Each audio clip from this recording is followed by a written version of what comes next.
Hermanos, Dios les bendiga. Les invito a que escuchen este canto y adoremos al Señor con nuestro corazón. Y el canto basado en la predicación que vamos a escuchar en unos momentos, de la humillación de nuestro Señor Jesucristo y la invitación que Dios nos hace para que imitemos este ejemplo.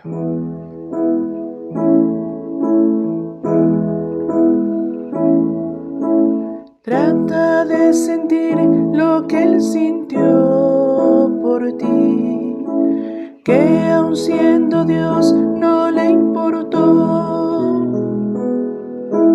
Él se despojó y como siervo llegó, hecho semejante a los hombres, y en condición de hombre se humilló a sí mismo, haciéndose obediente hasta la cruz.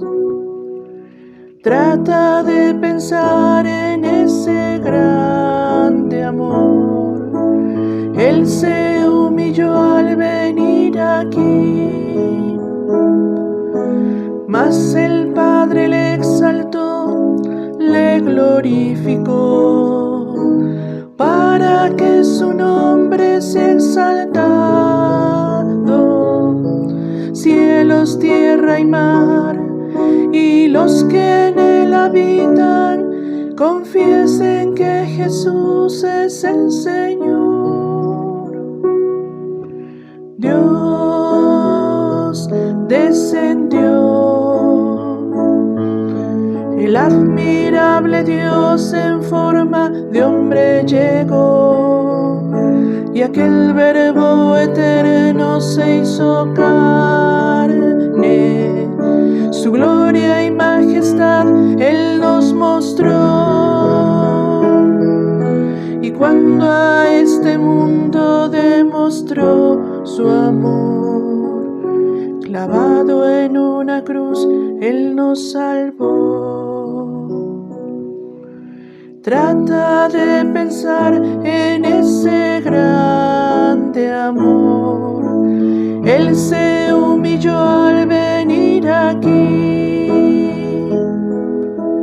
mas el Padre le exaltó, le glorificó, para que su nombre sea exaltado. Cielos, tierra y mar, y los que en él habitan, confiesen que Jesús es el Señor. Dios descendió, el admirable Dios en forma de hombre llegó, y aquel Verbo eterno se hizo carne. Su gloria y majestad Él nos mostró, y cuando a este mundo demostró su amor, clavado en una cruz Él nos salvó. Dios descendió, el admirable Dios en forma de hombre llegó.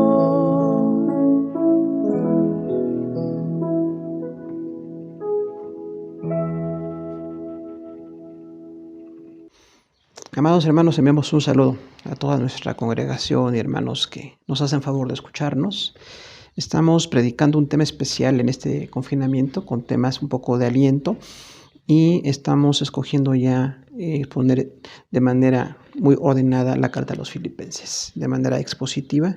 Hoy vamos a ver Filipenses 2, del 1 al 11. El título puesto en la versión Reina Valera es Humillación y exaltación de Cristo.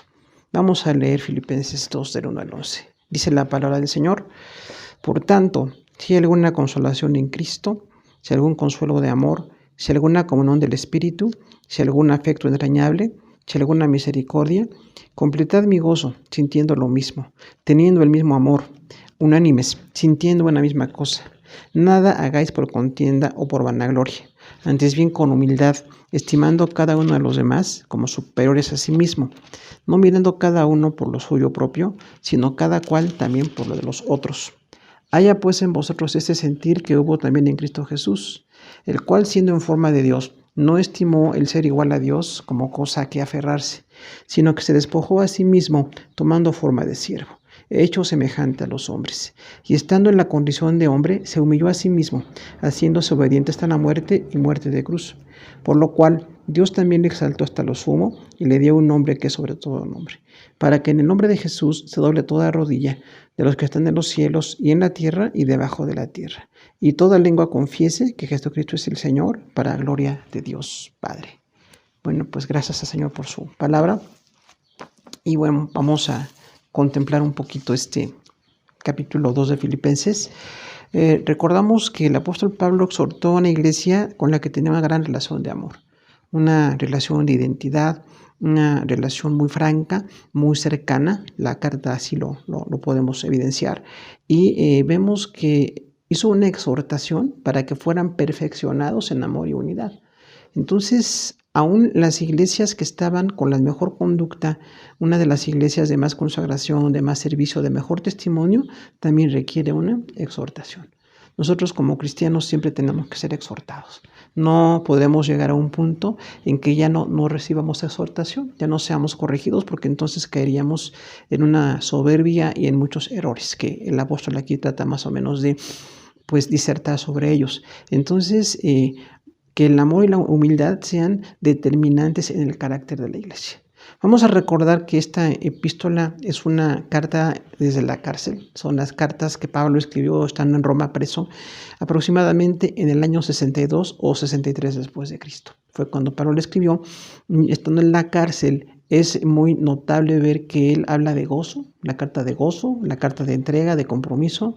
Entonces nos da una dimensión de la fe, así como de gran entrega a Dios, una forma de entrega al Señor que no tiene comparación. Realmente es un gran modelo para nuestra fe.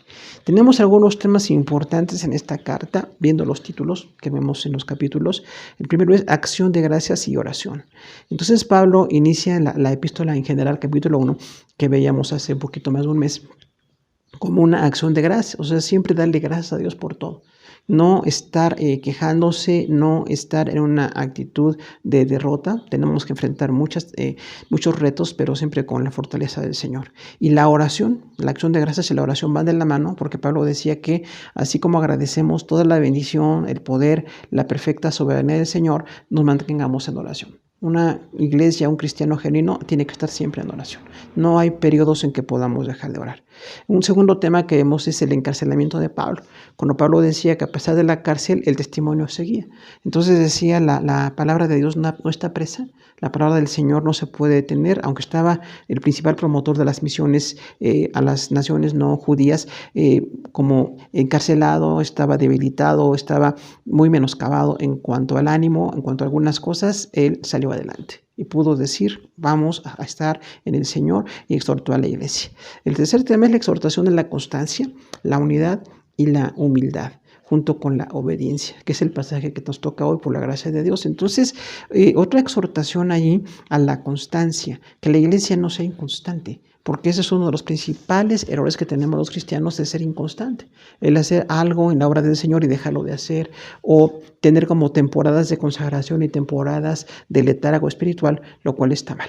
Cuando habla de la unidad, también dice, bueno, es importantísimo que todos tengan unidad, que no estén buscando diferencias, que no estén buscando debilitar la obra del Señor, que tengan unidad. Y también la humildad. Como decíamos, hoy es el gran tema, el gran ejemplo de Jesús como en su humildad, y también la obediencia. Después habla también Pablo de los mensajeros que tuvo a Timoteo y Epafrodito, dos siervos distintos, pero de gran ayuda para la obra de Dios. Y ahí vemos cómo todos somos llamados a ser siervos del Señor y a estar apoyando la obra, con diferentes personalidades, con diferentes capacidades, pero siempre en una actitud de apoyo a la obra del Señor. También tiene una advertencia sobre la enseñanza errónea, y esto es muy claro en las epístolas de Pablo, siempre corrige la doctrina. Diríamos que un buen maestro siempre tiene que corregir doctrina. No se puede ser un buen maestro y no corregir doctrina, porque realmente siempre hay que estar mejorando. En este momento estaba la revelación del Espíritu Santo apenas, inspirando las cartas del Nuevo Testamento, pero era muy determinante determinante para un buen maestro corregir la doctrina. Siempre es una distintivo de los buenos maestros en la fe. Consejos finales para armonía, paz, gozo y santidad es parte del término de la carta que, si Dios permite, lo veremos en algunos meses, si Dios tiene ese plan, pero habla de la armonía. Hablamos entonces anteriormente de la unidad y ahora de la armonía, que tratemos de unir así como se hace en la música, instrumentos y voces, y se hace un perfecto ensamble. También nosotros en Cristo tenemos que hacer una armonía con diferentes voces, con diferentes talentos, con diferentes edades, diferentes puntos de vista, pero siempre basados en la palabra. Siempre basados en la palabra tengamos armonía y también gozo, que buscamos otra vez esa alegría espiritual que viene a darnos fortaleza. La paz y la santidad son un fruto también ahí que tenemos que seguir según la epístola a los Filipenses. Y el tema final de la carta es el agradecimiento por una ofrenda que la iglesia de Filipos le envió a Pablo. Y Pablo agradeció esa ofrenda. Imaginemos él estando en la cárcel, cuántas necesidades tenía, cuánto límite económico, cuántas circunstancias difíciles para enfrentar. Pero esta iglesia envió una ofrenda al apóstol y en este caso él le agradeció a la iglesia por esa ofrenda tan especial y termina su carta con un saludo. Recordamos, el modelo epistolar de Pablo es muy concreto, empieza con un saludo, hay una presentación de doctrinas, algunas personas especiales de las que se habla como siervos de Pablo, con siervos o personas de las iglesias a las que escribía y termina con una despedida pidiendo que Dios les bendiga ampliamente a esa iglesia. Entonces vamos a considerar ahora 2 compromisos de los creyentes en esta carta, en los primeros 11 versículos, capítulo 2, y 2 compromisos para los creyentes. El primer compromiso para los creyentes es amor. Amor. Filipenses 2, del 1 al 4. Dice que el apóstol describió el amor para la iglesia. Recordamos que la fe tiene muchas bendiciones y muchos compromisos, una fe equilibrada, porque si hay personas que solamente quieren bendiciones o recibir ayudas o recibir dones especiales de Dios y no se comprometen, hay un desequilibrio en esa fe. La fe equilibrada es, bueno, yo me comprometo con el Señor, respondo a lo que quiere con su palabra, en este caso todo lo que demanda la carta a los Filipenses, y Dios también puede bendecir. Dios bendice la obediencia, pero no podemos tener una actitud neurótica de solamente estar recibiendo y no tener compromiso. Entonces, una persona que está en la fe tiene que estar comprometida. Por eso llamamos a las 2 partes de este pasaje compromisos de los creyentes. Dice el 2:1, por tanto, si hay alguna consolación en Cristo, si algún consuelo de amor, si alguna comunión del Espíritu, si algún afecto entrañable, si alguna misericordia. Hay una forma magistral en que el Espíritu Santo dirigió a Pablo para escribir sus cartas, y en este caso habla mucho del consuelo que tenemos. Empieza de una manera retórica diciendo por tanto, o sea, como un resumen de lo anterior que se ve en el capítulo 1 de la carta, esas bendiciones en Cristo, ese llamamiento, esa fidelidad a la que somos llamados. Dice el apóstol aquí, si hay alguna consolación. Es un movimiento retórico porque sí hay consolación. Si hay consolación, si hay afecto, si hay consuelo, si hay comunión, si hay afecto y hay mucha misericordia. Pero cuando dice si hay alguna consolación, es una forma de dirigirse para llamar la atención de la iglesia que estaba recibiendo el mensaje, expresando, bueno, si hay consolación, ustedes saben que sí la hay. Consolación, recordamos, es disminuir el dolor. Un consuelo, fortalecer en medio de grandes crisis, fortalecer para mejorar, fortalecer incluso los sentimientos caídos. Cuando había tristeza, cuando había desaliento, el consuelo de Dios viene. Si hay una consolación en Cristo, la frase es muy teológica porque quiere decir que todo nuestro consuelo procede de Cristo. ¿Quién es Cristo? Lo vamos a ver en esta carta, como en muchas otras del apóstol Pablo, y hoy que hablamos del Señor Jesús como ejemplo de humildad, de humillación y exaltación, que es el tema general de todo el párrafo, vemos que si hay consolación en Cristo es porque realmente el Señor está con nosotros. Él nos consuela, Él está para bendecir, para fortalecer. Y si algún consuelo de amor, o sea, añade un poco más a la descripción de ese concepto del consuelo. Sí hay consuelo en Cristo, viene siempre de Cristo, pero ese consuelo viene de amor. No es un consuelo carnal, o es un consuelo que tolere el pecado, o un consuelo mundano, o un consuelo basado en los antivalores. Es el consuelo del amor, el consuelo del ágape, dice textualmente. Entonces, realmente el apóstol Pablo dice aquí, tenemos un gran consuelo. Dios nos consuela por su gran misericordia, y ese consuelo viene en base al amor del Señor. El amor de Dios nos da consuelo. Entonces decíamos, sí es una retórica, porque la conclusión a la que llegaríamos es, sí, hay consuelo en Cristo y sí hay consuelo de amor, un consuelo motivado por el ágape. Cuando dice además, si alguna comunión del Espíritu, recordamos que la palabra koinonía es coparticipación, es una palabra muy determinante en el Nuevo Testamento, en muchas cartas. La comunión es participar, tener en común esto, ser parte de, estar integrados por, eso es la comunión, y esta comunión viene del Espíritu. Aquí viene con mayúscula refiriéndose al Espíritu Santo. Siempre que el Espíritu, la palabra viene originalmente con mayúscula, entendemos que se refiere al Espíritu Santo, no al espíritu humano o a otros espíritus. Es la comunión del Espíritu Santo. Entonces, ¿cómo añade al consuelo en Cristo, que es de amor, motivado por el ágape? Dice, ahora tenemos una comunión del Espíritu. Comunión con el Espíritu y comunión del Espíritu para que la tengamos con los demás hermanos. Comunión con el Señor y comunión con los que nos rodean y que están también en Cristo. Esa es la comunión del Espíritu. Entonces, también está hablando otra vez de manera retórica, sí alguna comunión del Espíritu, como fuera una posibilidad, pero realmente está diciendo que sí existe. Tenemos toda una comunión con el Espíritu y realmente esa comunión con el Espíritu Santo nos fortalece, nos forma, nos bendice, nos lleva al plan perfecto del Señor. Pero el apóstol Pablo añade, si algún afecto entrañable y si alguna misericordia. Ahora, como nuevamente sigue añadiendo esa partícula sin, como invitando a reflexionar que de veras sí existe esto, habla del afecto entrañable. O sea, el afecto entrañable es un amor profundo. El amor en la iglesia no es superficial, no es de poses, no es para quedar bien, es un amor genuino, el afecto entrañable. Ahora, usa la palabra afecto porque habla un poquito de una diversidad del amor de Dios y el afecto que nos tenemos. Pero finalmente todo esto puede ser visualizado desde el punto de vista del amor. Tenemos un amor profundo, amor entrañable. Recordamos que en la cultura judía la palabra entrañable quiere decir que sale de lo más profundo, que no nada más como en el mundo occidental se dice amamos de corazón. El medio occidental decía amamos con todas nuestras entrañas. Es una forma un poquito grotesca para nosotros, pero realmente habla de la intensidad del amor. El afecto entre los cristianos tiene que ser entrañable. Si no hay afecto entrañable, no hay fe. No hay allí entonces una relación como debe de haber, una relación de amor entre los creyentes. Aquí ya no es el afecto entrañable con Dios, es entre nosotros. Habla de un afecto de amor grande entre nosotros. Tenemos que amarnos entrañablemente y decirlo. Decir que nos amamos. Dice, si alguna misericordia, nuevamente, o sea, si hay misericordia, recordamos la palabra misericordia en latín, es misericordia, acercar el corazón a la miseria de los demás. Entonces, la misericordia del Señor y la misericordia entre nosotros tiene que darse como una evidencia de la fe. Si hay alguna misericordia entre nosotros, necesitamos hacer misericordia con los hermanos. Necesitamos tener un compromiso de amor y de fortaleza para los que necesitan. Los que están pasando una circunstancia difícil, nosotros tenemos la bendición de tener misericordia con ellos. La misericordia es parte de la obra de Dios hacia nosotros y también entre nosotros como creyentes. Dice el versículo 2, completad mi gozo, sintiendo lo mismo, teniendo el mismo amor, unánimes, sintiendo una misma cosa. Entonces el apóstol Pablo dice, dado que tenemos ese amor, ese afecto entrañable, tenemos esa misericordia tan grande, así desmedida, hay que completar el gozo. ¿De quién? Del apóstol. El fundador de la iglesia, el pastor de la iglesia en ese momento decía, aunque estaba en la cárcel y en la distancia, él seguía diciendo, completen mi gozo. Mi gozo está bien, mi gozo está en el Señor. Pablo habla mucho del gozo como una respuesta de fortaleza, de bendición, de madurez cristiana, pero dice, completen mi gozo. Mi gozo tiene que ser completado cuando ustedes sientan lo mismo.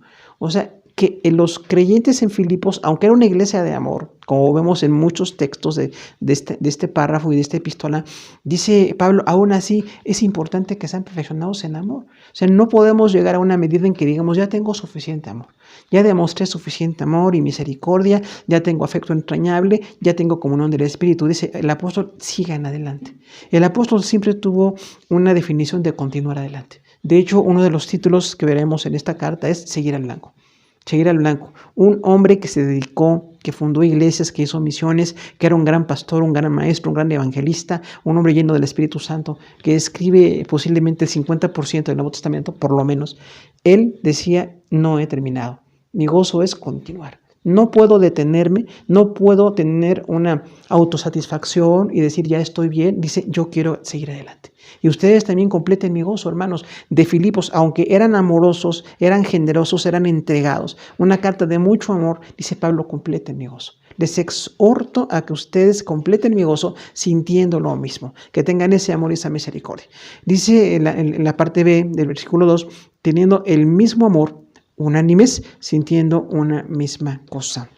Entonces, Pablo pone la dimensión del amor, ahora nuevamente usa la palabra ágape en su texto y dice, el mismo amor que Dios nos demostró al salvarnos, el mismo amor que Dios puso en el apóstol Pablo para servir, para dedicar su vida, para sufrir golpes, atropellos, para estar en naufragios, para entregar su vida por el evangelio, decía, este mismo amor es el que ustedes tienen que tener.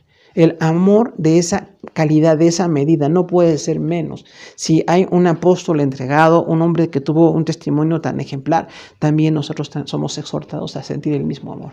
No quedarnos con una idea muy religiosa de ver a estos hombres tan destacados como inalcanzables, porque sí son inalcanzables en muchos sentidos, pero realmente tenemos que imitar. Tenemos que sentir el mismo amor y en nuestro contexto, en nuestro medio, mostrar ese amor perfecto. Dice unánimes, o sea, unidos en ánimo, quiere decir literalmente que tengamos el mismo ánimo en la obra del Señor.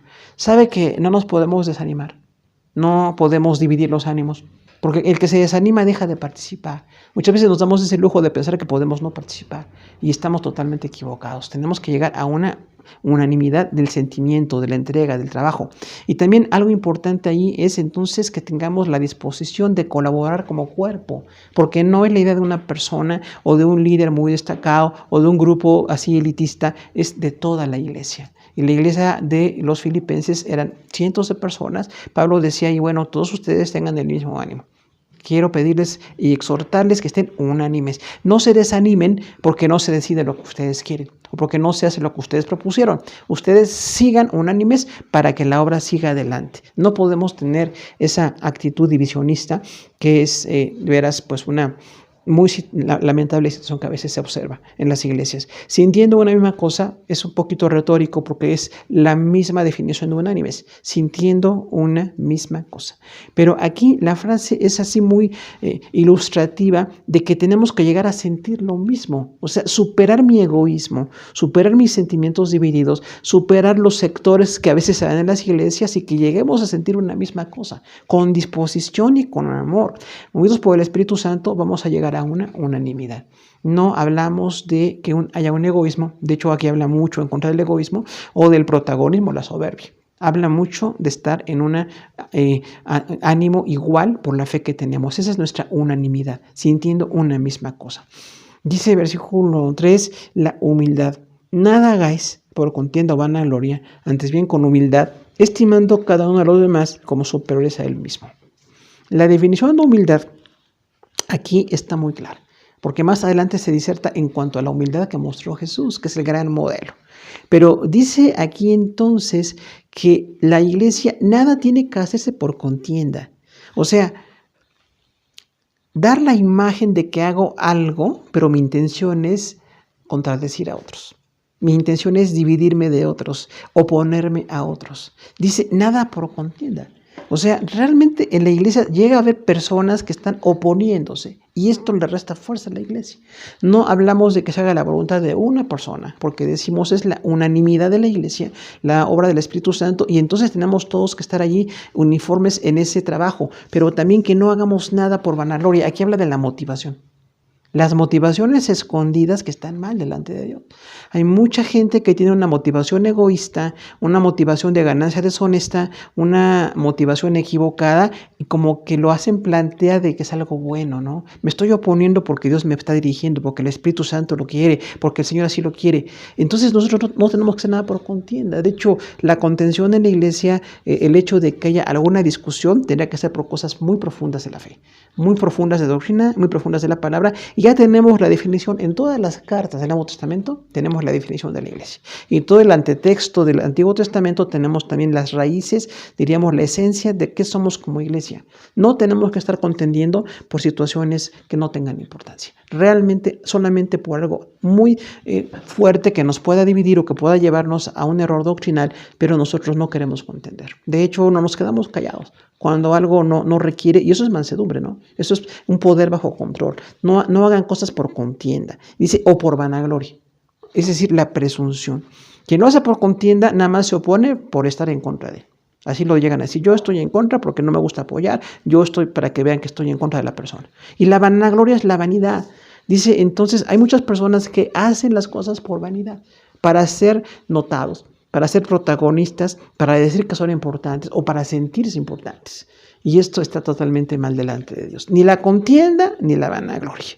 Porque la contienda divide al cuerpo de Cristo y la vanagloria le quita la gloria a Dios. Porque el que tenemos a darle la honra en todo es Dios. Si algo tenemos y somos y hacemos 100% es por la pura misericordia de Dios. Entonces, que no sea por contienda o vanagloria.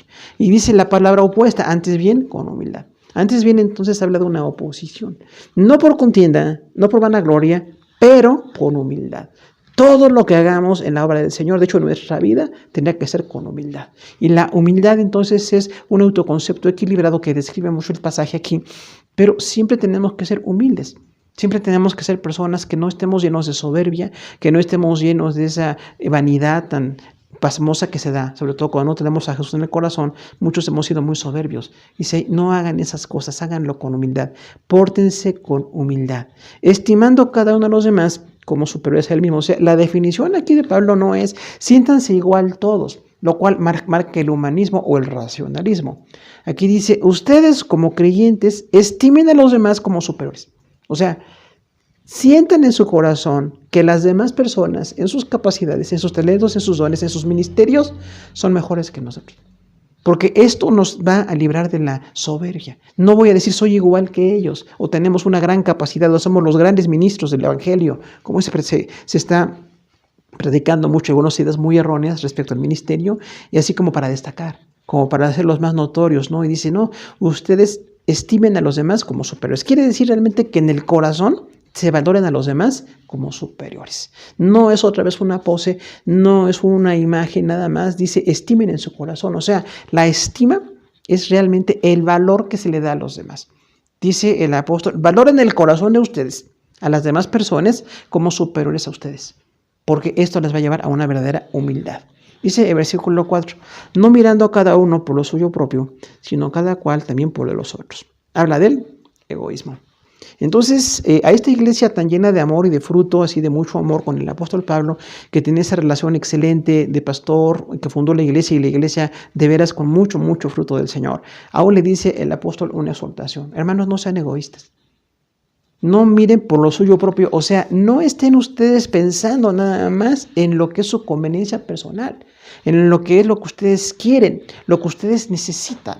Porque hay muchas necesidades creadas que no son reales. Hay mucha vanidad a veces en esto y a veces tenemos una exageración de lo que queremos necesitar o lo que queremos ser o merecer. Porque esto lo vende el mundo, ¿no? En el mundo nos venden esta idea de tu imagen y lo que tú vales y lo que tú tienes, pero esto nos lleva a mucha vanidad, a mucho egoísmo, ¿no? Recordemos la palabra egoísmo, es así la idolatría de lo personal. Eso es el egoísmo. La idolatría de lo personal, egoísmo.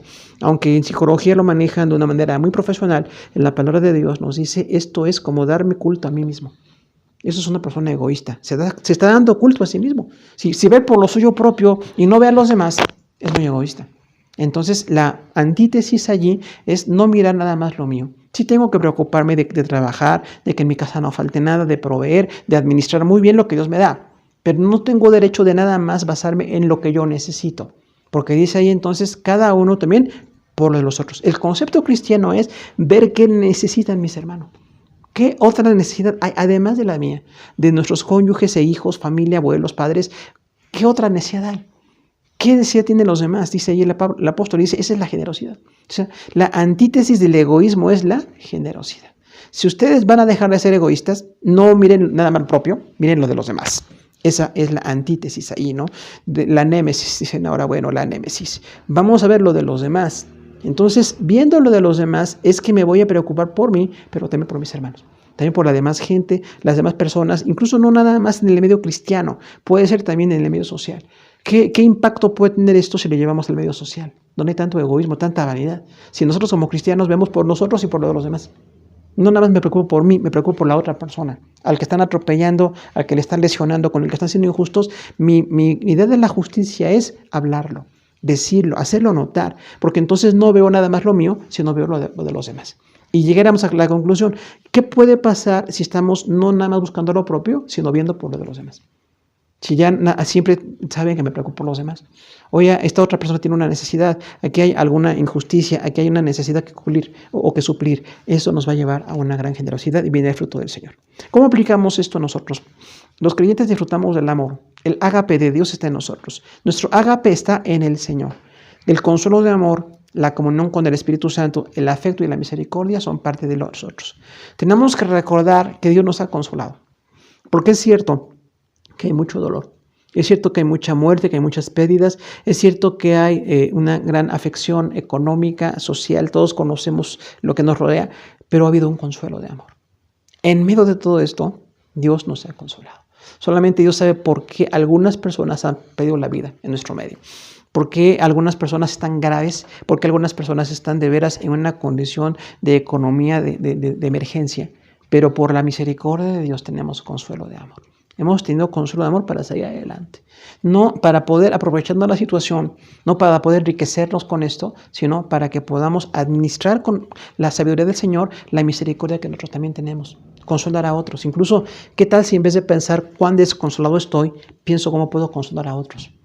¿Cómo puedo hablarle a alguien que está pasando necesidad, decirle que le amo, que me preocupa su vida, preocuparme un poco por él? O sea, ese es el consuelo de amor. La comunión con el Espíritu Santo nos va a fortalecer. Y realmente es una herramienta que tenemos. Pablo insiste mucho. En la vida en el Espíritu, la llenura del Espíritu y también la comunión con el Espíritu son los temas que él maneja. Tengan comunión con el Espíritu Santo. Todos los días decirle, Señor, Espíritu Santo, dame comunión. Yo quiero estar contigo, quiero saber qué es lo que tú quieres hacer en mi corazón. Quiero que esa comunión me forme hacia el plan que tú tienes, al plan que tiene Dios para mí. Esa comunión me va a perfeccionar. Y completar el gozo de quienes nos han exhortado en la palabra, quienes fundaron iglesia, quienes han sido apóstoles, profetas, evangelistas, pastores, maestros, quienes han sido servidores en la iglesia, incluso administradores y gente que hace otro tipo de funciones. Hay que completar nuestro gozo, sintiendo lo mismo. No estar diciendo, yo estoy en desacuerdo, a mí no me parece bien, yo no he sido consultado, no es mi opinión. Esas frases son totalmente mundanas, totalmente carnales. Tenemos que estar, sí, revisando programas, buscando que todo se perfeccione para la gloria de Dios, pero siempre basados en la palabra. Si nos basamos en la palabra y en el Espíritu Santo, no tendremos esas diferencias, no tendremos esa carnalidad que a veces da, pero sí tenemos entonces que experimentar ese amor. Y la motivación siempre, ¿no? Que nada haga por contender ni por vanagloria. No voy a hacer nada para pelear con los demás solamente para que me noten, porque entonces eso es un gran egoísmo, una gran soberbia. Tampoco voy a estar buscando la falta de unidad en la fe. Voy a estar ahí menospreciando a los demás. Dice, entonces tienes que considerar a los demás como superiores a ti mismo. No por contienda, no por vanagloria, no por soberbia allí. Trata de siempre hacer las cosas con una buena motivación. Entonces aquí la palabra del Señor nos lleva a perfeccionar las motivaciones. Porque a veces parecen apariencias, ¿no? Tenemos en apariencia cosas buenas y dice la palabra que, bueno, hay una motivación equivocada. Pablo lo maneja en varias cartas y dice, hay personas que aparentan. Cuando hablamos incluso de los hipócritas, de los actores, es una situación extrema, pero realmente no voy a hacer nada por contender, ni por vanagloria. Lo voy a hacer todo para la gloria de Dios, porque Dios me ha bendecido, quiero aportar, quiero sumar en la iglesia. Como siempre decimos, ¿no? Dios en la iglesia suma y multiplica, no resta ni divide. Nosotros queremos multiplicar y queremos servir sirviendo. Y que nuestra generosidad nos lleve a librarnos del egoísmo. Ya no nada más tengo la conducta muy mundana de ver mi egoísmo, lo que yo necesito, lo que me satisface, porque entonces no hay medida. Realmente tenemos una cantidad de necesidades creadas, necesidades falsas, y estamos tratando de suplir cosas que no son necesarias realmente. ¿Qué es lo necesario? ¿Qué es lo indispensable? ¿Qué es lo que otros necesitan también para que yo pueda compartir con ellos y atender a sus necesidades? Dice ahí entonces cada uno, no nada más mirando lo propio, sino lo de los otros. Siempre sería muy bueno que como cristianos digamos eso, delante del Señor, Señor, ¿qué necesitan los demás también? No nada más yo, ¿qué otra necesidad hay? Y el segundo compromiso es muy profundo, es el compromiso de la humildad, pero enfocado desde la vida de Jesús. y cómo el Señor se despojó a sí mismo, como dice aquí el texto, ¿no? Filipenses 2, 5 al 11. Vemos entonces que el apóstol Pablo disertó sobre la humildad. Dice versículo 5, haya pues en vosotros este sentir que hubo también en Cristo Jesús. Entonces la frase de ilación, haya pues, o sea, dado que tenemos este consuelo, este gozo, esta misericordia, este afecto entrañable, esta comunión con el Espíritu Santo, dado que tenemos esas bendiciones que sí las podemos tener en abundancia todos, ahora ustedes tienen que tener el mismo sentir que tuvo Jesús. Haya pues en vosotros. Entonces, esa es la conclusión del compromiso que decíamos, ¿no? Gracias a Dios por la comunión del Espíritu, por la salvación, por el amor, por el afecto entrañable, por la misericordia, por todo eso que nos ha consolado el Señor. Pero ahora nosotros tenemos que tener el mismo sentir de Jesús. Esto es así muy radical. Recordemos, el Evangelio es radical. El Evangelio no es de medias tintas, es radical. O es una cosa o es otra. En este caso no puede ser egoísta, no puede ser vanidoso, tiene que ser humilde. Haya en ustedes, como conclusión, y decimos, es una iglesia generosa, una iglesia de amor, una iglesia incluso que vemos pues una gran relación así de generosidad en muchos aspectos. A esa iglesia el Señor le dijo a través de Pablo, hermanos, por favor, ustedes deben tener el mismo sentir que tuvo Jesús.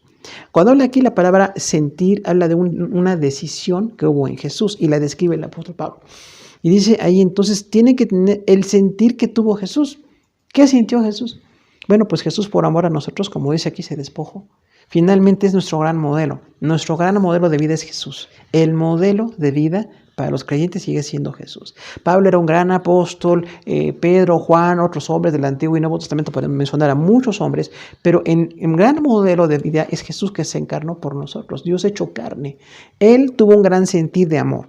Fue más grande el amor para venir a la cruz, a derramar su sangre, a ser crucificado, a ser golpeado, a ser humillado.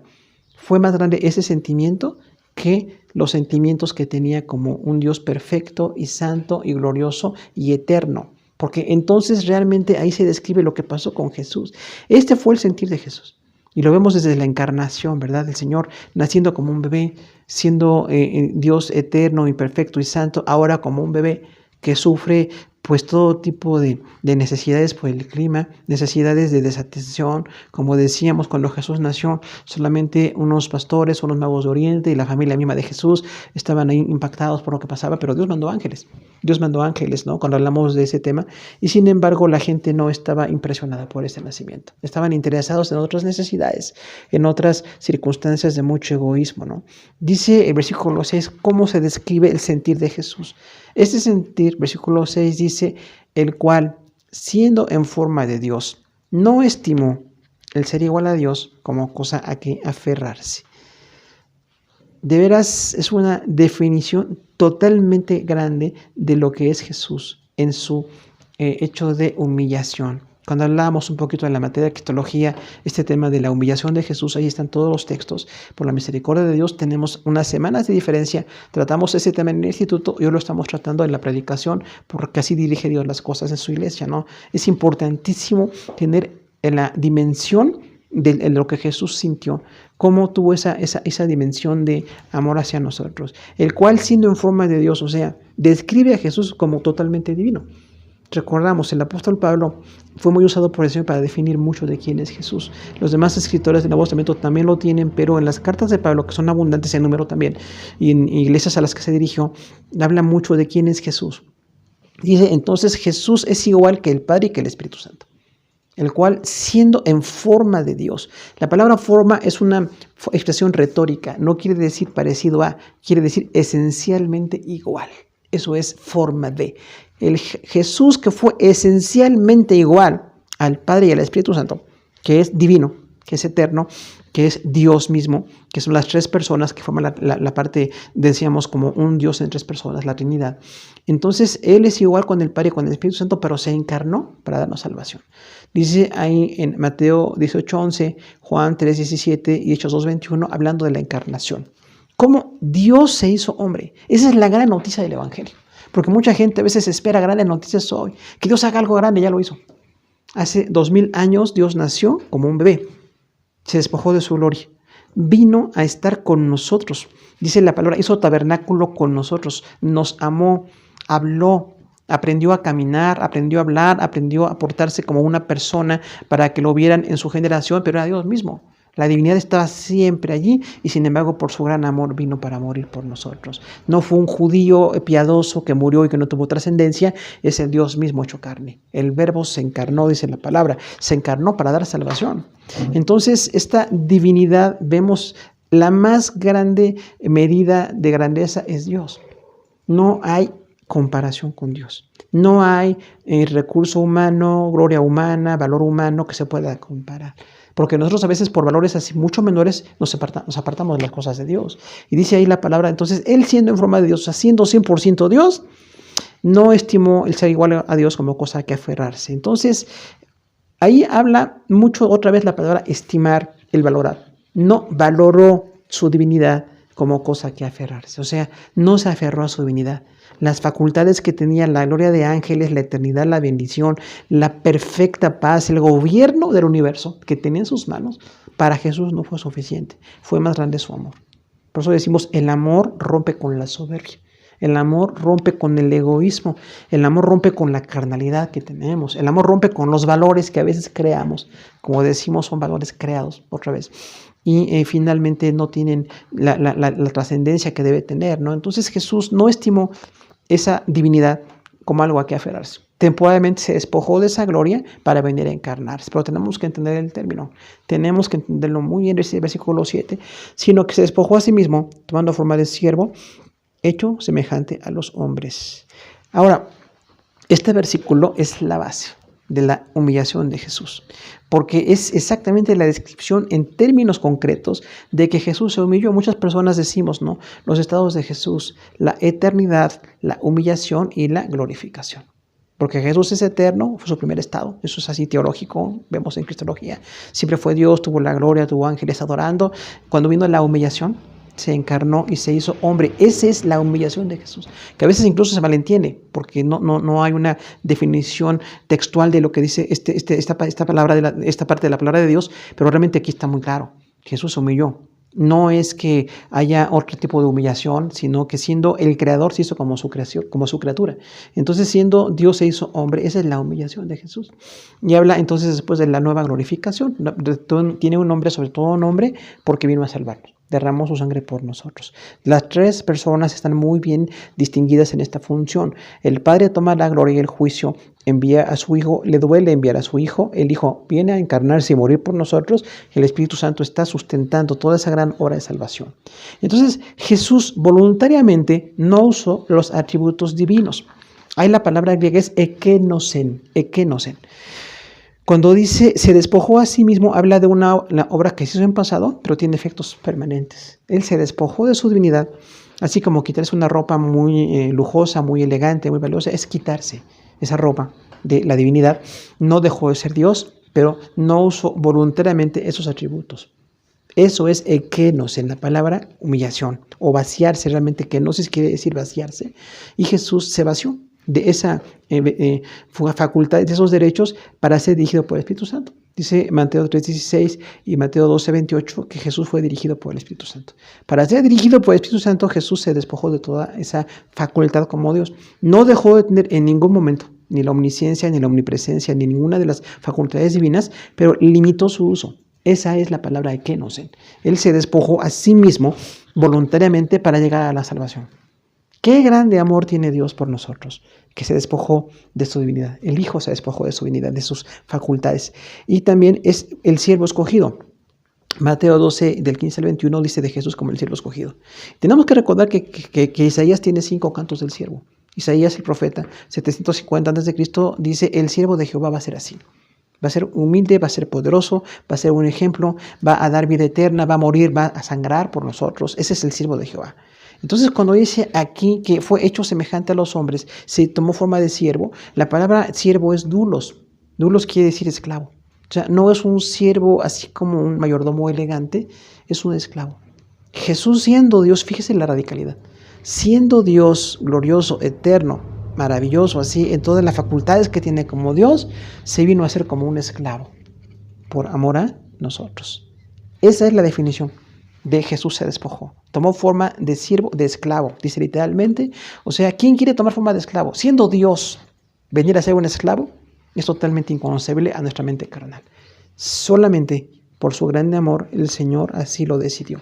El Señor decidió, siendo el rey, hacerse como un siervo. Siendo todopoderoso, venir a estar debilitado por la humanidad. Teniendo toda la omnisciencia, venirse como a ser dirigido por el Espíritu Santo. Teniendo la omnipresencia, estaba enfocado en una carne para darnos la salvación. Enfocado en un pueblo y en un momento histórico para dar la salvación.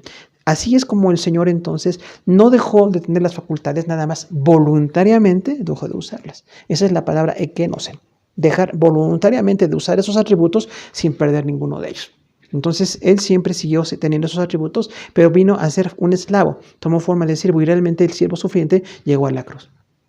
Fue golpeado, fue humillado, fue encarcelado, fue traicionado. Cuando vemos esto también en Cristología, bueno, ya lo conocemos, el Señor tomó forma de siervo. Y dice, hecho semejante a los hombres. Entonces, en la encarnación, habla de cómo Jesús fue 100% humano. Siendo 100% Dios, como el Verbo eterno se hizo 100% humano. Jesucristo es 100% Dios, pero también 100% humano. La palabra hecho semejante a los hombres habla entonces de esa humillación. Porque aunque el hombre es la corona de la creación, el hombre para Dios es la creación más elevada en lo que Él diseñó, finalmente Dios es el creador. Y que un creador se haga como su creación, solamente lo puede hacer Dios. Ningún creador, ningún gran artista, ningún científico, ningún artista que podamos ver puede hacerse como una creación. O vemos al artista o vemos su creación. Pero en el caso de Dios, el gran artista del universo, el gran diseñador se hizo como una de las criaturas. Vino a hacerse como un hombre. Esa es la palabra ekenos, se humilló a sí mismo. Dice el versículo 8, y estando en la condición de hombre, se humilló a sí mismo, haciéndose obediente hasta la muerte y muerte de cruz. Entonces aquí habla de la obediencia en su humillación. Estando en la condición de hombre, habla entonces de que sí se hizo 100% humano, porque ha habido muchos históricamente errores acerca de Jesús, interpretando o que no era Dios o que no era hombre, y decimos es 100% Dios, 100% hombre. Esa es la definición correcta de la unión hipostática que decíamos, ¿no? La hipóstasis naturaleza, la naturaleza de Jesús 100% divina y 100% humana, perfectas, completas y que no se oponen entre sí, que no se afectan entre sí. Y estando en la condición de hombre, porque eso es lo que dice en la parte anterior, en el versículo 7, hecho semejante a los hombres, y estando en esa condición, hecho un hombre limitado por el tiempo y el espacio, voluntariamente, se humilló a sí mismo. Entonces, no nada más se hizo como una de sus criaturas, y esto ya es un estado de humillación, sino que todavía se hizo esclavo y se humilló a sí mismo. Son tres expresiones de cómo Jesús se humilló a sí mismo. No fue cualquier cosa. Para nosotros como hombres es algo inconcebible porque somos humanos. Y verme como un hombre de una nación o de otra nación, de un momento histórico o de otro momento histórico, lo puedo más o menos manejar porque no puede hacerse, pero lo puedo manejar porque sé que soy un hombre. Sin embargo, que Dios haya hecho un hombre y haya venido a ser esclavo y haya venido a humillarse totalmente hasta la cruz, eso es inconcebible. Nosotros no podemos catalogar ese nivel de humillación. Estando en esa condición de hombre, se humilló a sí mismo. Otra vez, el Dios eterno se humilló. Entonces, nuestro gran Salvador, además de dar en la cruz su sangre por nosotros, se humilló. Es el gran ejemplo de humildad. Cuando a alguien le pedimos que sea humilde y decimos es que yo soy así, yo tengo una naturaleza, tengo algunas facultades y dones, sí, pero es un regalo de Dios. Sin embargo, que Dios teniendo todo, se ha hecho como un hombre, esto habla de su perfecta humillación. Y haciéndose obediente a la muerte y muerte de cruz. Ahora, esta obediencia de Jesús no fue una obediencia más o menos relativa, se hizo obediente hasta la cruz. Entonces, es una descripción total, esta kenosis, esta humillación de Jesús, se hizo como un hombre, fue dirigido por el Espíritu Santo, no aferrándose a toda esa gloria de su divinidad, y aún se despoja de sí mismo, haciéndose un esclavo, y dice, y hecho muy semejante a nosotros, totalmente semejante a nosotros, y estando en esta condición, se humilló aún más hasta la obediencia. Jesús, ejemplo de humildad y ejemplo de obediencia. Recordemos, cuando Jesús nos pide algo, siempre Él ya lo hizo. Y esa es la gran diferencia de Jesús con cualquier otra persona o cualquier idea pretendida respecto a relación entre Dios y nosotros. La gente a veces dice cosas que no hace. La gente pide que los demás hagan cosas que ellos nunca harían. Pero Jesús nos pide obediencia y Él se fue obediente. Nos pide humildad y Él fue alguien totalmente no humilde, sino humillado. Llegó a un estado de humillación por amor a nosotros, haciéndose obedientes a la muerte y muerte de cruz. Entonces, esa medida de la obediencia de Jesús fue hasta la cruz. Recordamos, antes de ir a la cruz, Jesús decía: Padre, si fuera posible que pase de mí esta copa. Se sintió tanto dolor de separarse del Padre y del Espíritu Santo, tanto pesar por sufrir la enfermedad de toda la humanidad y el pecado de toda la humanidad. Esa es la dimensión de lo que Jesús sufrió. Y dice, entonces, esa muerte de cruz fue la medida de su obediencia. Él es obediente hasta la muerte de cruz. Por eso tiene toda la autoridad, para decirnos que seamos humildes y que seamos obedientes, porque Él lo hizo ya. Si nosotros, que no somos nada en cuanto a la comparación de esa divinidad que Él tiene, a veces estamos muy rebeldes y no queremos ser obedientes y no queremos ser humildes, pero la palabra dice, Él fue el gran ejemplo. Y esta se define que no dejó el madero una noche en un cuerpo para un delincuente. Dice Deuteronomio 21, 23, habla de una maldición. Deuteronomio 21, 23, decía Moisés al pueblo judío: cuando ustedes sentencien a un delincuente y si lo llegan a poner en un madero, así dice, nosotros no tenemos históricamente idea de que los judíos crucificaran personas, pero dice allí, eso está una maldición. O sea que la cruz fue una maldición total. Y decía, si alguien fuera pues encontrado culpable y lo van a acusar y lo ponen en un madero, no dejen ese cuerpo en la noche. Decía, eso es una humillación delante del Señor, entiéndenlo el mismo día, porque es una maldición de Dios el que es crucificado. Contamina, o sea, literalmente quiere decir que alguien en un madero, así crucificado, era como una maldición muy grande para el concepto de Dios y el concepto del Antiguo Testamento. Por eso dice Gálatas 3:13 que Jesús fue colgado en el madero hecho maldición por nosotros. O sea, esa cruz que no es idea de los romanos, es idea de los persas realmente, pero fue así tan abundante en la humillación, en el sangrado, en exponer a las personas como delincuentes, dejarlos todo el tiempo que pudieran resistir la cruz. Realmente, en el caso de Jesús, fue una humillación total. Fue obediente a la muerte de cruz. Fíjese la radicalidad. Otra vez, siendo Dios, teniendo gloria, teniendo toda la alabanza, viene a hacerse un hombre limitado, despojado, humillado, finalmente un gran esclavo. Y la obediencia es radical hasta la muerte. Y no nada más muerte, muerte de cruz. Ese es el significado de muerte de cruz realmente, ¿no? Porque decíamos en Deuteronomio 21, 23 dice que era como una maldición delante del Señor. Y de ahí viene la idea de la maldición. Por eso cuando a Jesús lo crucificaron, el plan perfecto de Dios era recibir nuestra maldición. Repetimos, no fue idea de los romanos, fue del grupo de los persas, del imperio persa, pero realmente Jesús estaba recibiendo la humillación más grande al ser crucificado. No nada más que el gran dolor, el sangrado, las heridas, los clavos, el madero que Jesús fue colgado, pero representaba una gran maldición. Entonces, Dios llegó a estar bajo maldición. Eso es lo que dice esta parte del Evangelio. Dios se humilló hasta lo más grande que podamos imaginarnos, porque fue una humillación de maldición. El Dios que bendice, el Dios bendito por los siglos, vino a ser maldito por nosotros, para llevar nuestro pecado, para salvarnos y para en la cruz también pagar por nuestra salud, como dice Isaías 53. Entonces dice el versículo 9, por lo cual Dios también exaltó hasta lo sumo, le dio un nombre que es sobre todo un nombre. Esta es la exaltación. Otra vez, decíamos, la humillación de Jesús le lleva a una exaltación. En nuestro caso, si somos humildes, seremos bendecidos. No vamos a buscar exaltación. Pero en el caso de Jesús sí, porque dio su vida por nosotros, derramó su sangre por amor a la humanidad caída. Y bueno, Él entonces, después de que derramó su sangre, fue humillado hasta esa muerte de maldición, Dios le exaltó hasta lo sumo. Otra vez, la palabra aquí Dios implica la Trinidad. No habla nada más del Padre o del Espíritu Santo, habla de las tres personas. Jesús mismo se sujetó a la propia voluntad que Él tenía como Dios de estar en la cruz y ahora Dios le exaltó hasta lo sumo. Entonces, qué bella imagen de quién es Jesús. Fue totalmente humillado y ahora es totalmente exaltado. Finalmente tiene una dignidad, tiene una gloria como Salvador. Tuvo la dignidad como Dios siempre.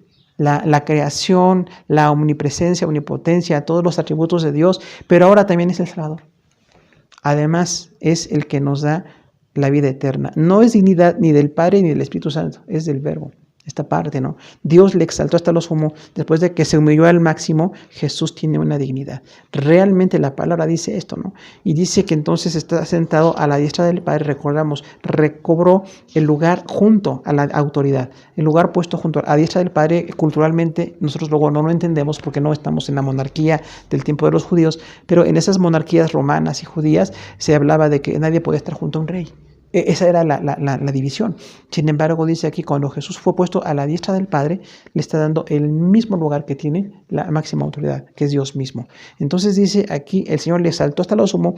Vemos el extremo. Se humilló hasta lo sumo y Dios le exaltó hasta el extremo también. Y le dio un nombre que es sobre todo nombre. Recordamos el nombre como autoridad. Le dio un nombre sobre todo nombre, la autoridad. El nombre ante el cual nos vamos a humillar nosotros, como dice enseguida, tiene toda la autoridad. Después de ser humillado hasta la muerte, venirse a encarnar y sangrar y estar en la cruz, ahora tiene la dignidad como otra vez Salvador y como Dios que nos ha salvado, el Señor que nos salvó. Versículo 10 dice, para que en el nombre de Jesús se doble toda rodilla de los que están arriba en los cielos y en la tierra y debajo de la tierra. Este versículo describe entonces cómo la glorificación de Jesús, porque es el Salvador, porque es el Señor, porque es el que murió por nosotros, dice, ese es el propósito para que en el nombre de Jesús se doble toda rodilla. Recordamos, doblar la rodilla es metafórico, es simbólico de la humillación ante Dios. Todos ante Dios nos humillamos. No importa la dignidad, los logros humanos, los valores humanos que se tengan, las riquezas humanas que se tengan, nos tenemos que humillar delante del Señor. Toda rodilla se doblará ante Jesús, dice aquí. Entonces realmente este es Jesús escrito en la palabra, no nosotros estamos inventando nada, es lo que dice la palabra del Señor. Para el nombre delante del nombre de Jesús se va a doblar toda rodilla. Todos los seres humanos en 2000 años de historia de la iglesia que se han humillado ante el Señor, que han sido cristianos, pues allí en la obra, destacados, parte de la iglesia, incluso muchos anónimos, que ni siquiera tenemos ningún registro de tantos hermanos que ha habido, solamente Dios tiene el registro de sus santos. Realmente todos nos hemos humillado delante del Señor. Al hincarme, doblar mi rodilla delante del Señor, reconozco su divinidad. Reconozco que se humilló para ser exaltado y reconozco que Él es digno de adoración, no nosotros, sino el Señor es quien es digno de toda la gloria. Y dice, se va a doblar toda rodilla de los que están en los cielos. Ahora, habla un poquito de manera metafórica de los ángeles, porque recordamos que en la cosmovisión judía, cuando habla de los cielos es el universo. Entonces decía, ahí se va a doblar la rodilla de todos los que están en los cielos. Aunque los ángeles no son idénticos como nosotros en cuanto a cuerpo y diseño, pero en el diseño que tienen los ángeles se van a humillar delante de Jesús. ¿Quiénes? Todos los ángeles. Los que están en los cielos. Solamente el Padre y el Espíritu Santo comparten la gloria con Jesús. Ellos no se inclinan uno ante el otro, tienen la misma divinidad, pero fuera del Padre, el Hijo y el Espíritu Santo, todos los ángeles se inclinan delante del Señor. Y en cuanto a Jesús como Salvador, los ángeles reconocen a Jesús como el gran Salvador. Y cuando dice, y en la tierra, habla de la humanidad. Aquí en el cosmos, o sea, todas las personas, creyentes o no, se van a humillar delante del Señor. En el juicio del gran trono blanco, cuando el Señor destine a la derecha o a la izquierda, cuando juzgue a la humanidad, toda la gente tendrá que doblar su rodilla ante Jesús. Ciertamente lo rechazaron. Cuando vino a nacer aquí, a los suyos vino, los suyos no lo recibieron, pero dice la palabra, a los que le recibió ni creen en su nombre, Dios le dio la potestad de ser hechos hijos de Dios. Entonces, esa tierra que se humilla delante del Señor, hay por fe un sector que somos los creyentes, que estamos humillándonos al Señor, pero aún los no creyentes se van a humillar. Todos los filósofos que se han opuesto, los ateos, los gobernantes del mundo que se han opuesto a la obra de Dios, van a tener que reconocer y adorar al Señor Jesús en la tierra. Y cuando dice debajo de la tierra, es simbólico de los demonios también. Esa es la decisión de Pablo. Recordamos que los demonios no están debajo de la tierra, ni en el centro de la tierra, aunque es fuego, ahí está el infierno. Esa es una idea que nosotros llegamos como de conjetura. Realmente el infierno puede estar en otra parte del universo donde Dios conoce la condenación eterna para demonios y para humanos. Pero aún los que están debajo de la tierra, simbólicamente los demonios, también se van a humillar delante del Señor. Satanás mismo y todos los demonios van a humillarse delante del Señor. Porque ese es el diseño puesto por Dios. Ciertamente se han opuesto. Satanás quiso tentar a Jesús aquí en la tierra en varias ocasiones. Ha sido blasfemo en contra de la obra de Dios. Está pues instigando en el mundo la falta de fe, el pecado, la promiscuidad, la falta de todo tipo de valores cristianos. Pero Dios le va a humillar en su momento. Y debajo de la tierra todos los demonios también van a reconocer quién es Jesús. Serán lanzados al lago de fuego. Hay algunos que están aquí en la tierra haciendo una labor de oposición a la obra de Dios. Hay otros que están en el infierno, que se darán 5 meses, como dice en Apocalipsis respecto a la gran tribulación, y otros que nunca salen. Los que están en el tártaro, dice la palabra, están en un lugar que nunca van a salir. Todos los demonios van a humillarse delante del Señor. Dios es Rey. Ante el Rey nos vamos a inclinar todos. Ángeles, humanos de todas las generaciones, creyentes y no creyentes, y todos los demonios también. Es lo que dice ese texto, versículo 10. Dice versículo 11, y toda lengua confiese que Jesucristo es el Señor, para gloria del Dios Padre. Ahora, cuando dice lengua, se refiere a las naciones. Todas las naciones que han existido, los idiomas que se han hablado en la tierra, van a confesar Jesucristo es el Señor. Qué bella escena de la gloria para el Señor. Quizás hay lenguas que ha habido mucho ateísmo, mucha idolatría, que no glorifican al Señor. Sin embargo, en algún momento van a tener que confesar Jesucristo es el Señor. Y aquí recordamos a nuestros hermanos que estaban en el tiempo de Jesús y de Pablo, primer siglo de la iglesia en el Imperio Romano, donde decían que el César era el Señor, divinizando al hombre como siempre. Los hombres tratan de divinizar al hombre, y era la definición decir César es el Señor, para que no los mataran. Sin embargo, los cristianos decían, no, César no es el Señor, Jesucristo es el Señor. Y entonces los llevaban al Coliseo como parte de un espectáculo por fieras o de gladiadores o todo lo que conocemos de la historia, y los hermanos en Cristo de veras sufrían mucho por decir Jesús es el Señor. Nosotros ahora en nuestro contexto tenemos que decir que ningún hombre es el Señor. Respetamos autoridades, reconocemos funciones, reconocemos atribuciones puestas por Dios, porque toda autoridad es puesta por Dios. Sin embargo, el único Señor es Jesucristo para nosotros. El único Señor es Dios, ante quien nos inclinamos y ante quien reconocemos y clamamos como Dios es para nosotros el Padre, el Hijo y el Espíritu Santo. Y toda lengua va a confesar. Y además la palabra lengua también se aplica a este miembro con el cual hablamos, y la lengua tiene que confesar. O sea, toda persona va a confesar que Jesús es el Señor, para gloria de Dios Padre. Es muy bello ver que este pasaje habla del Padre, del Hijo y del Espíritu Santo. Aquí vienen las 3 personas en este texto. Pero ahora dice que para gloria de Dios el Padre van a confesar que Jesucristo es el Señor. Realmente a Dios le glorifica, al Padre le glorifica que todas las lenguas confiesen que Jesús es el Señor. Que todas las rodillas se inclinen ante Jesús, ante Dios mismo también. Esto le da la gloria al Padre. Recordemos, glorificar es el brillo, es la palabra gloria. Doxa quiere decir gloria o brillo. La gloria de Dios se da cuando la gente se humilla ante el Señor. Esa es la perfección de unidad en la Trinidad. Cuando adoramos al Señor Jesús, el Padre se siente glorificado. Esa es la perfección de amor, la perfección de esencia en las 3 personas divinas. Y finalmente para nosotros ese gran ejemplo Jesús. La humillación le llevó a la exaltación. En nuestro caso, la humildad es necesaria. Aplicamos la humildad a nosotros. Tenemos que recordar que el Señor Jesús es nuestro modelo. Nosotros no tenemos un modelo de alguien soberbio, alguien déspota, alguien abusivo. Eso es lo que hacen los hombres. Jesús es el modelo de humildad. Y recordamos cuando el Señor dijo, aprendan de mí que soy manso y humilde de corazón. Siempre es así muy notorio. Es la única ocasión en que Jesús dijo, aprendan de mí. ¿Cuántas cosas tenemos que aprender del Señor? Pues todo, ¿verdad? Tenemos que aprender todo. Sin embargo, cuando Él dijo que aprendamos es la humildad, porque somos muy soberbios, porque somos muy dados al egoísmo, ¿no? A la idolatría de uno mismo. Entonces, el Señor es nuestro gran modelo de humildad. Y si vamos a ser cristianos, tenemos que ser humildes. Un cristiano por obligación tiene que ser humilde. Porque si una persona dice que es cristiana y es soberbia, tiene una contradicción ahí. No está siguiendo a su maestro. Nosotros tenemos el gran maestro que es Jesús, que fue quien se despojó y tuvo esa humillación hasta la muerte de cruz, recibió maldición por nosotros. ¿Cuánto más tenemos que hacer nosotros? Siempre ser humildes. Tenemos que tratar todo con humildad. Puede ser incluso con autoridad, pero con humildad. Que nunca caigamos en soberbias. Y Él no se aferró a su divinidad y sus funciones con tal de darnos la salvación. Entonces no nos aferremos nosotros a ningún valor falso. Trabajamos, tenemos necesidades temporales por las cuales todos estamos todos los días buscando la gracia del Señor, trabajando y administrando, pero que no nos estemos aferrando nada más a esas cosas, sino que realmente estemos glorificando al Señor. Y cuando glorificamos, la persona humilde va a ser también puesta como alguien bendecido. Dice la palabra que Dios humilla a los soberbios y da gracia a los humildes. Recordemos eso, ¿no? Siempre es la palabra lo que dice allí. Y recordemos en esta humillación de Jesús, este vaciamiento, este voluntariamente dejar sus facultades divinas, tener una conducta de esclavo, hecho semejante a nosotros.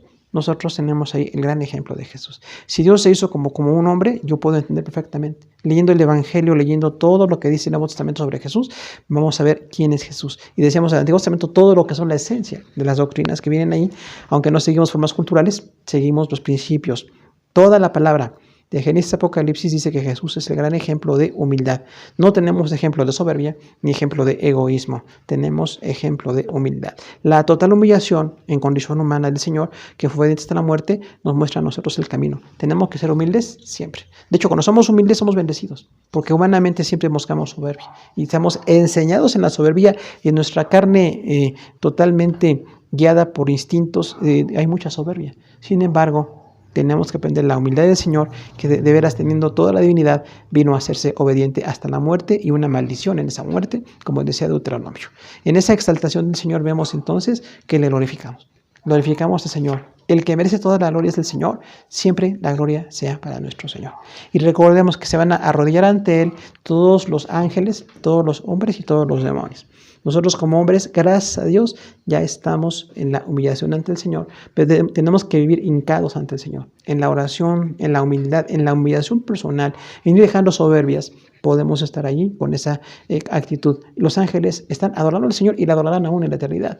Y los demonios ahora no están haciéndolo, pero van a ser obligados a adorar cuando Dios les someta y les dé su destino final, lo que se llama el destino final.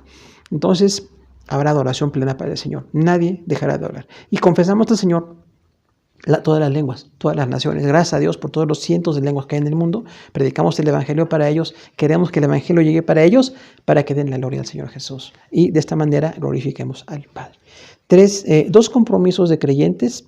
Recordamos que hay, en un contexto de consuelo, gozo y generosidad, el apóstol Pablo escribió este capítulo 2, hablando de que sigamos el gran ejemplo de Jesús, quien se humilló y tiene una exaltación extrema.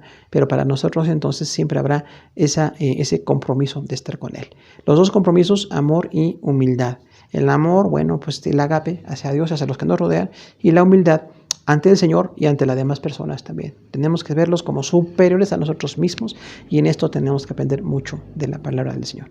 Queremos orar, hermanos, con este texto en nuestro corazón, que el Espíritu Santo haga la obra que tenga que hacer en cada uno y que realmente aprendamos principios eternos en corazones temporales, en corazones humanos imperfectos. Sin embargo, por la gracia de Dios, cada día queremos ser más semejantes a Cristo. Vamos a orar al Señor. Padre Celestial, te damos gracias por tu palabra, por este texto de Filipenses 2, del 1 al 11. Hemos entendido que el apóstol Pablo habló a una iglesia con mucho amor, una iglesia con la que tiene una gran identificación, una iglesia que amó al apóstol, que se preocupaba, que había cartas de por medio donde el apóstol llevaba doctrina y exhortación y la iglesia enviaba amor y apoyo y estaba en una unidad con este siervo. Nosotros ahora tenemos en esta carta una gran riqueza. Te agradecemos, Señor, Espíritu Santo, por inspirar ese texto para llevarnos a la humildad del Señor Jesús, que fue extrema, y entonces viene la exaltación, que también es hasta lo sumo. Nosotros tenemos que darle la gloria al Señor porque realmente se humilló para ir a la cruz por nosotros. No fue un momento o un intento, fue una vida entera, 33 años aquí en la tierra de nuestro Salvador, y finalmente fue a la cruz para darnos vida eterna. Y gracias, Señor, porque tú como Padre enviaste a tu Hijo. Nada menos te despojaste de tu Hijo para darnos la salvación. Y el Espíritu Santo también estuvo sustentando la obra con el Padre y con el Señor Jesús para que hubiera salvación. Y ahora reconocemos que después de esa humillación tan grande, Señor, nos diste un gran ejemplo. Dice, no se aferró a ser como Dios de manera que esto le impidiera en su amor expresar la humillación y venir a estar humanados 100% y con total humildad hasta la muerte de maldición. Nosotros queremos entender el Evangelio, queremos compartirlo con la gente que no conoce tu palabra y queremos darte gracias por tus bendiciones.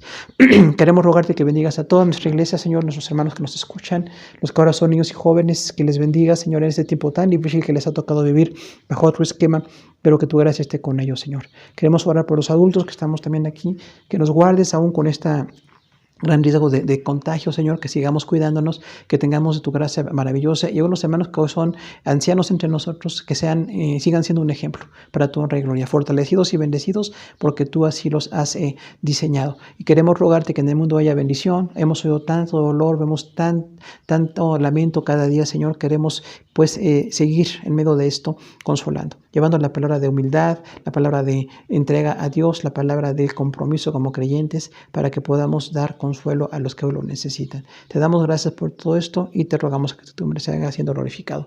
En Cristo Jesús. Amén. Hermanos, gracias por esta atención. Dios les siga bendiciendo.